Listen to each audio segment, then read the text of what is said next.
P-51 Dragon Fighter. This movie is directed by Mark Adkins, who's directed a variety of different low-budget fantasy and sci-fi movies for studios like Asylum Pictures and such. And to be honest, from what I've seen of his work so far, I thought it's been pretty poor. However, I actually did quite like this movie to a certain point.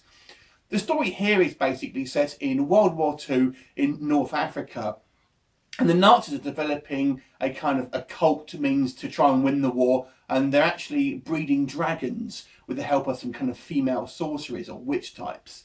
And basically what you've got here is the Allied forces kind of discovering this plot and kind of trying to sort of cobble together this kind of ragtag group of pilots to try and sort of combat this menace and sort of put a stop to it before it can get too much out of hand. And basically they kind of have this group of pilots from kind of different allied countries kind of banding together and really sort of trying to sort of defeat this kind of menace. It plays a little bit like the end of Independence Day, I have to say. This movie kind of reminds me of that a little bit. Now this is obviously quite a low budget film, but I have to say the production value doesn't look too bad, and the majority of the effects here are of course CGI, and for the most part they actually look pretty decent. However, there are a few shots where you kind of see the dragons up close and they kind of look a bit cartoonish. But when we sort of see them flying around and stuff and kind of fighting the fighter planes and things like that, but they actually look pretty decent. The dragons themselves actually have these sort of Iron Cross and Nazi sort of symbols actually tattooed onto their wings, which I thought was quite a neat touch as well. The acting is a bit of a mixed bag, to be honest. It's something that's not terrible for the majority of the cast. However, there are a couple of actors who are kind of don't deliver their lines particularly well, and particularly the generals, both in the Allied and the Nazi sort of camps, tend to be a little bit wooden. And to be fair, this is a low budget movie where we have dragons fighting in World War II, so we're not actually looking at historical accuracy here.